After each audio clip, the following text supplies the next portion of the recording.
As you may recall from the last video, we were examining the microstructural feature that we're calling thematic coherence across section 1.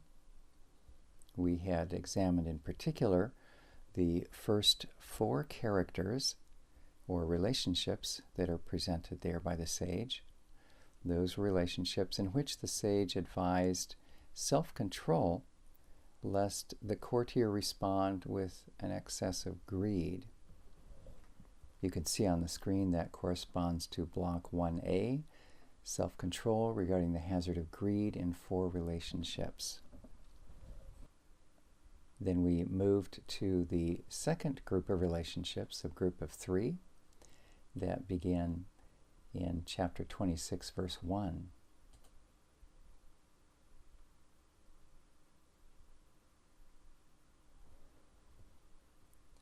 You see them on the left, beginning in 26:1, the heading at block 1B, shrewdness concerning the hazard of generosity in 3 relationships.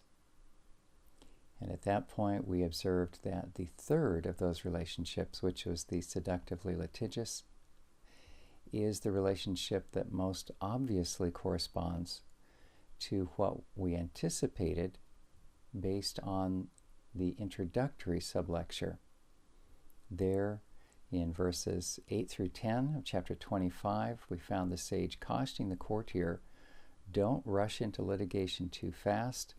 And we saw that what's going on there is a caution lest he would lend his advocacy, his support and influence to someone else's legal case. And if he does that too quickly, he might not sufficiently examine the merits of the case, and he might become shamed as a result of having supported a non-legitimate legal case. That corresponds then to the third of this second group of relationships, the seductively litigious. Having established that link, then, we're able to back up to the first of these 3, which begins in 26:1, and observe the thematic coherence that's operating here. So the 12-verse lesson concerning the stupid fellow opens with the sage declaring that glory does not befit a stupid fellow. That's 26:1. It reads, as the snow in the summer and the rain at harvest, so for a stupid fellow glory is not fitting. An insight like this at first glance appears axiomatic, unnecessary. Yet the sage evidently had observed dilemmas that would prompt one to reflect, should I or should I not endorse a request to grant glory to this person before me, this undeserving stupid fellow who is here? Such a scenario could in fact materialize if the stupid fellow were to make his way before the courtier, appealing to his generosity in a manner such as this. He might say, I'm planning to make a bid for thus and such a bureaucratic appointment under the king. May I count on you to endorse my application? Would you grant me this small slice of glory? In case we question whether this sort of hypothetical appeal is valid for this 12-verse section, whether it's valid or not, we'd like to direct your attention to 26:8. There on the right-hand side of the screen, 26:8. Notice how this reads. As binding a stone into a slingshot, so is one who gives glory to a stupid person. On this basis, it seems we are on the right track to imagine that the sage is giving this teaching in favor of shrewdness regarding generosity to a stupid person. He's giving that, anticipating that at some point in the courtier's life, someone will come to him who is not qualified, who is frankly an irresponsible person who conducts his life in a stupid fashion, and he will say to him, I'd like a slice of glory. Chapter 26, verse 8, the sage says, if you fall for that, you might as well be giving ammunition to someone who's going to throw it back in your face and hurt you. Don't be so dumb. So the sage would advise the courtier, under no circumstances should you advocate so that glory would be awarded to a stupid fellow. In case you're still trying to get used to this idea of someone applying to an official, a courtier, to ask for a position, all you need to think about, even in our Western democratic system, is individuals that help to campaign for a political official prior to an election. Notice how many of those people are awarded positions in the government. This was especially true in earlier years.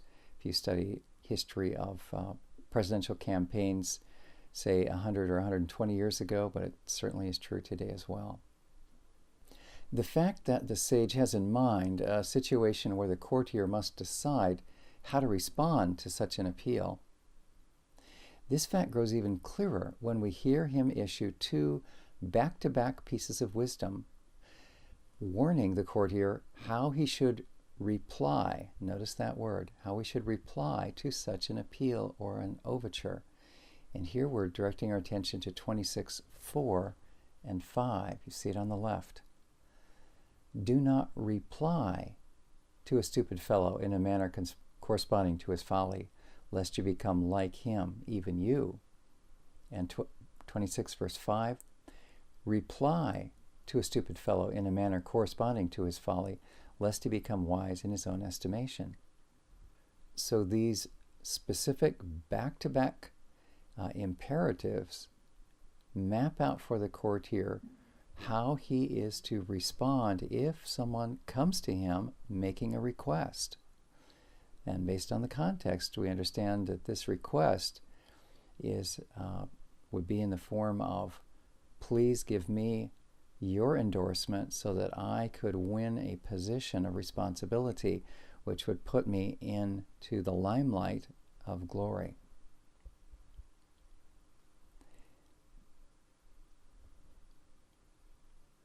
This lesson goes on to warn how sorry a supervisor will be who, if he ignores the sage's warning, insists on blundering ahead and awarding to a stupid fellow a position of responsibility.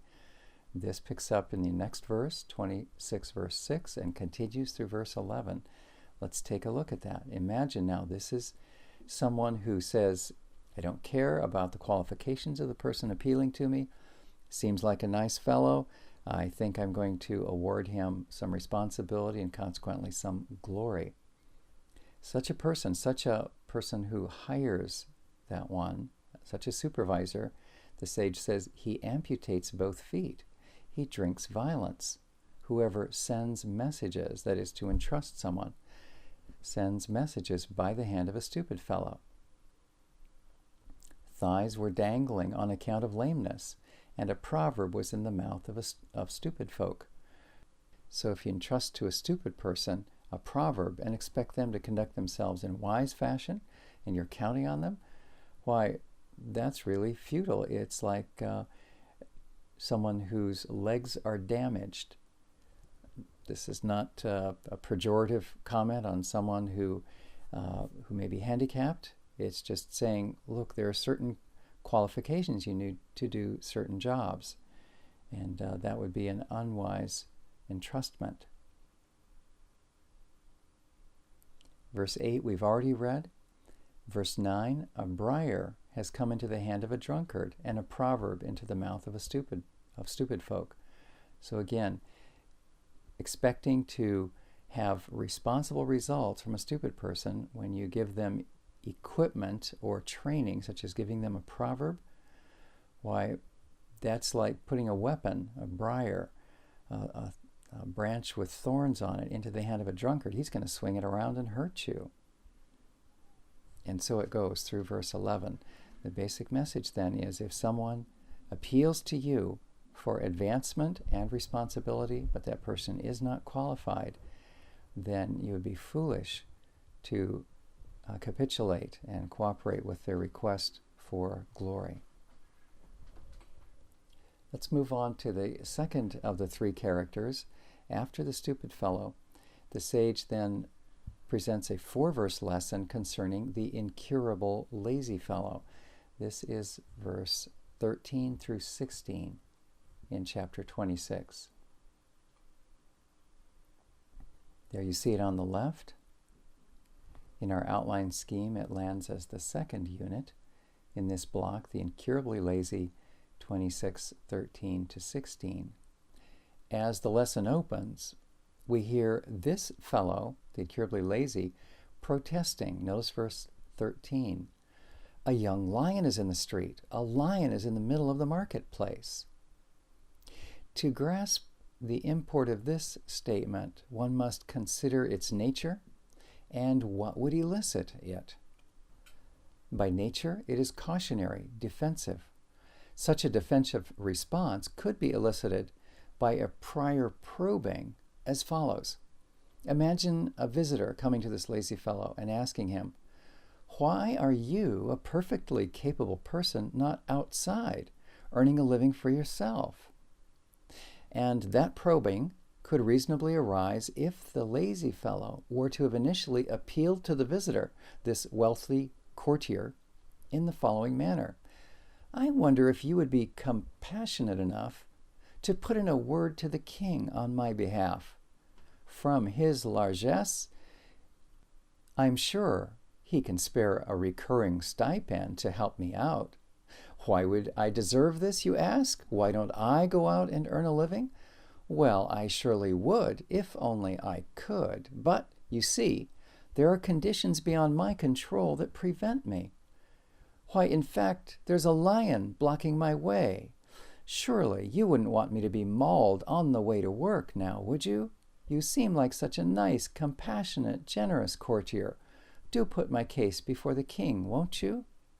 In this lesson, the sage helps the youth to realize that compassion is not the only issue here, but rather worthiness.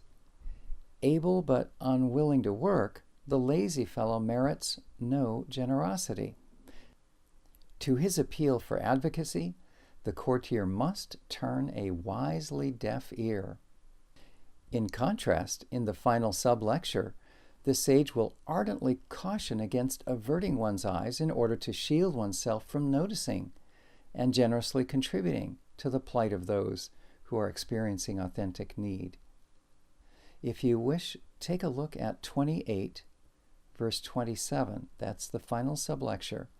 And in 28, verse 27, we see the sage underscoring the fact that generosity is very important, and turning a blind eye to those who are legitimately in need is a callous response unbefitting of a healthy member of the community.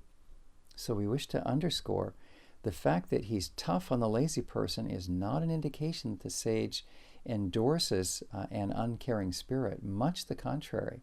He bends over backwards to help those in need. He insists on that behavior.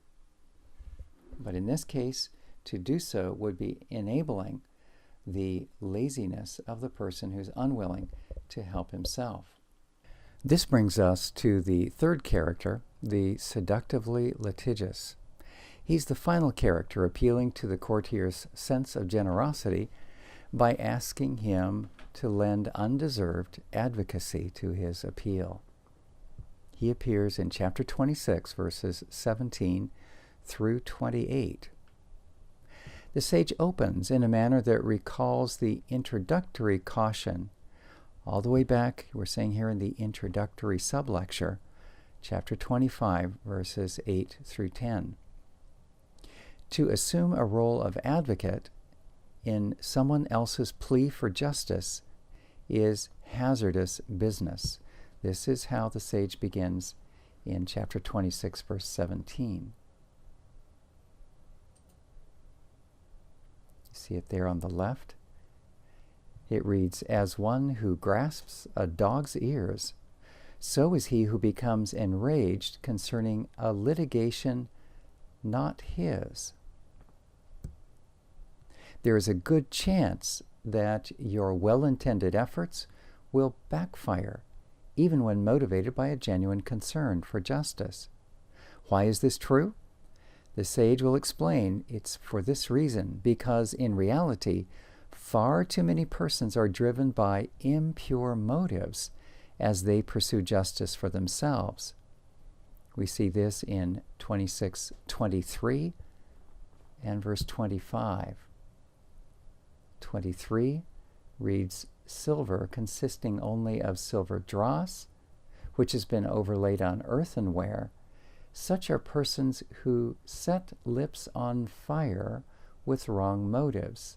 So they get very agitated about a cause, but if you probe beneath the surface, the reason for their agitation, in this case an ostensible agitation for retribution or fair justice on their behalf if they feel they've been wronged, their motives are not right. And for this reason, the sage says, don't be in a hurry to subscribe to someone else's legal case. Verse 25 also brings out this tone. There on the left you see the sage cautioning, although he may make his voice sound gracious. This is the person appealing to you, saying, lend your support to my plea for justice. Do not trust him, for there are innumerable abominations in his motives. The sage is not saying that there's no such thing as a case in which it deserves you to support someone else's claim for justice. He's not saying that never happens. He's rather saying all too often the person appealing to you for support will have mixed motives, and you'll get in trouble. You'll be on the wrong side of the case if you rush to support them. And now direct your attention, please, to verses 18 and 19. There we see them on the right. It reads, as a deranged fellow shooting flaming missiles, arrows with death, so it was that a certain individual deceived his neighbor and then would say, am I not merely fooling around? The sage here is saying that these persons asking for advocacy, but who come with impure motives, wind up insensitively wounding innocent bystanders in the process. It's as if they're shooting flaming missiles at everyone around them. And then, when people get angry at them for being so irresponsible and harmful, they pass it off with an entirely unsatisfactory explanation by saying, am I not merely fooling around? Oh, I was just joking. Notice also in verse 19a, these people are deceiving their neighbors. They're coming to the courtier, the neighbor, with a claim saying, I have been unjustly treated and I'm asking for your support in court. But because their motives are impure, that appeal constitutes deception. And then the courtier supports them, gets in trouble, and then the person who appealed for their help just passes it off lightly and says, oh, it was just a joke. But in the meantime, you as the courtier, your reputation has been ground into the dust. In verses 20 to 21, the sage shows the fundamental problem with the seductively litigious. He is operating with wrong motives. The sage recommends the following experiment. Simply remove that character from the equation and watch what happens. If his cause, his complaint, is just, then others will take it up to ensure that the community rectifies injustices. But if his cause is unfounded, the furor that he's creating will die down as soon as you remove that character from the scene. Notice how verses 20 and 21 read.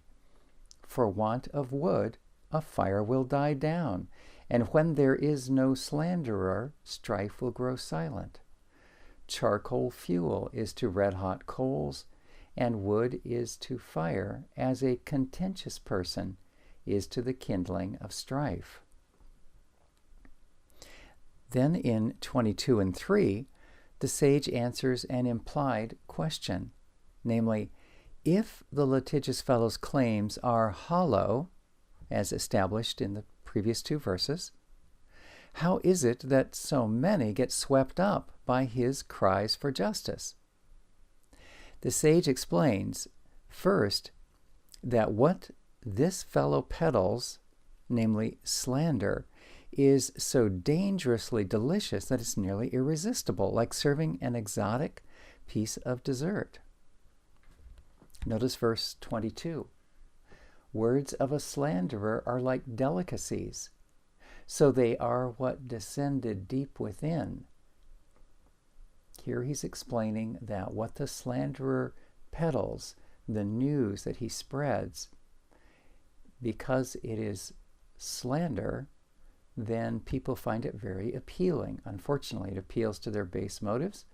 They like to hear bad news about other people. And it descends deep within. It easily slides down your throat and into your stomach. You ingest it because it makes you feel like you're better than the other person. Furthermore, on the outside, this fellow makes his claim for justice appear very persuasive. But if you scratch beneath the surface, you'll see it consists of nothing more than a thin, deceptive veneer covering base motives. That's the message of verse 23. Silver consisting only of silver dross, that is, it's an inferior metal to begin with, and then it's overlaid on earthenware, creating this cheap veneer. This, he says, is a good illustration for persons who set lips on fire. They get very agitated about a cause, and yet they do so with what he calls wrong motives. The sage alludes to this fellow's deceptive appeal for advocacy in verse 25.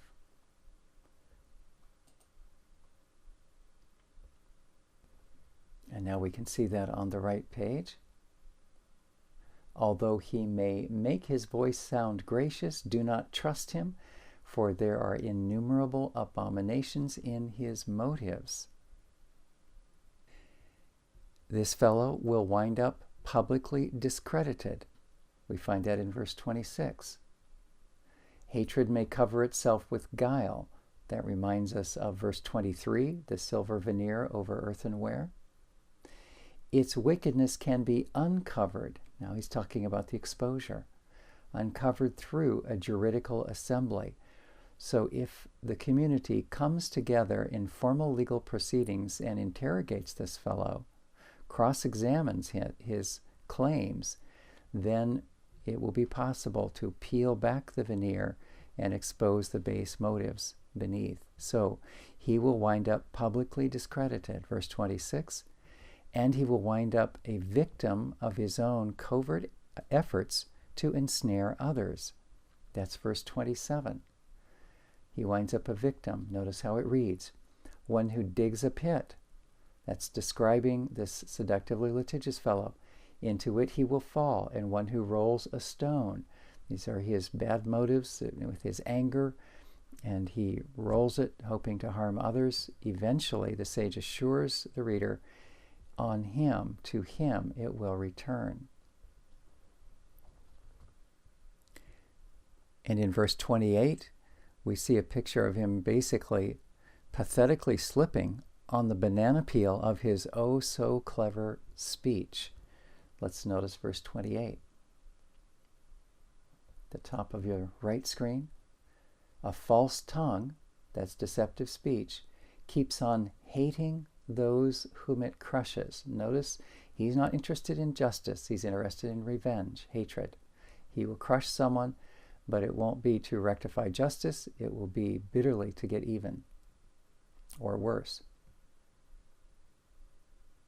And a slick mouth will fashion an opportunity for stumbling. He uses a false tongue and a slick mouth. He's very clever. He's able to say things that sound good but have ulterior motives, and this fashions an opportunity for stumbling. Now, on the surface, we would suppose that he cleverly causes others to stumble by what he says.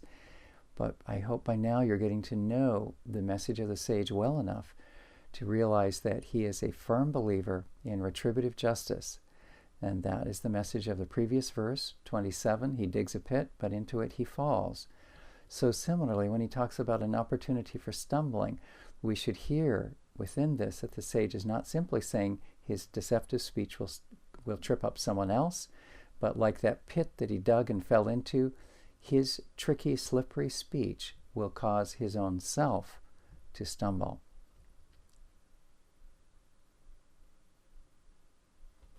So if it is not justice that motivates the seductively litigious, what does actually drive him? In verses just covered, 24, 6, and 8 in particular, the sage makes plain that this fellow is driven by a poisonously vindictive hatred that's operating in a clever camouflage.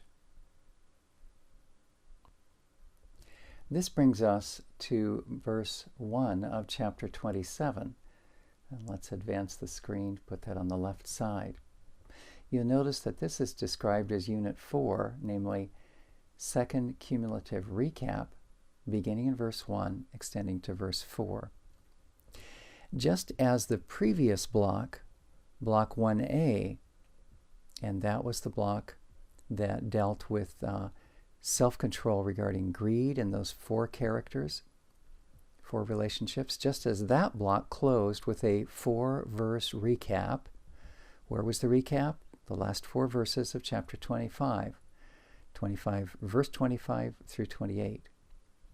So just as we saw a 4-verse recap closing off the first 4 characters, where the sage cautions against excessive greed, another recap of identical length follows the 3 relationships of block 1B. That recap is in 27, 1 through 4. This similarity of structure, teaching followed by 4-verse recap, another teaching followed by 4-verse recap, this helps to unify these 2 blocks that together comprise section 1. The second recap here, beginning in 27:1, recalls the first block's teaching, that is a greed lesson, by warning against self-promotion. Notice 27:1 and 2. Do not boast about yourself regarding tomorrow, for you cannot know what a day may bring forth. Why would one be inclined to boast about tomorrow? Well, given what we know, particularly about that first relationship that was described in 25:13 and following, that was the relationship of a subordinate to a superior. The encouragement there was behave faithfully and don't self-promote, don't over-represent yourself. Then as we look at 27:1, and he says, don't boast about yourself regarding tomorrow, it makes sense to recognize here the sage returning to that lesson in his mind and saying, don't brag about your own potential achievements before they've actually materialized. A superior will not be impressed by that. Verse 2 of chapter 27, may a stranger praise you and never your own mouth, a foreigner and not your own lips. This reminds us of even from the first sublecture, as the sage began to intimate what teaching he will give to courtiers. The first of those dual themes was, don't build up yourself before others too much. Now, this second recap also recalls the second block lesson, which was not concerning greed, but concerning generosity. It does so by warning the fool, who resembles the stupid fellow. He warns him in 27:3. Notice 27:3. A stone is a heavy load, and sand is a burden, but a fool's angry response is heavier than both. We link this to the first of the 3 characters against whom the sage warns lest they come to you appealing for advocacy and you be indiscriminately generous, supporting their request for advocacy. That first of the 3 characters in the second block was the stupid fellow. As we reread it, we see several times he is labeled also as the fool. That's the label that we see here in 27:3. Also, this second recap warns against the person who embodies revengeful wrath. Notice 27:4. Rage is cruel, and anger is a flood. But who can keep standing in the face of revengeful wrath? Think back to the seductively litigious fellow, and we find him reduced to one verse right here in verse 4. He was epitomizing revengeful wrath. This concludes our first microstructural feature in section 1, namely thematic coherence. As you can see, there is an incredible amount of cohesion that pulls together this section, starting in 25:13, extending all the way to 27:4. In the next video, we'll take up remaining microstructures.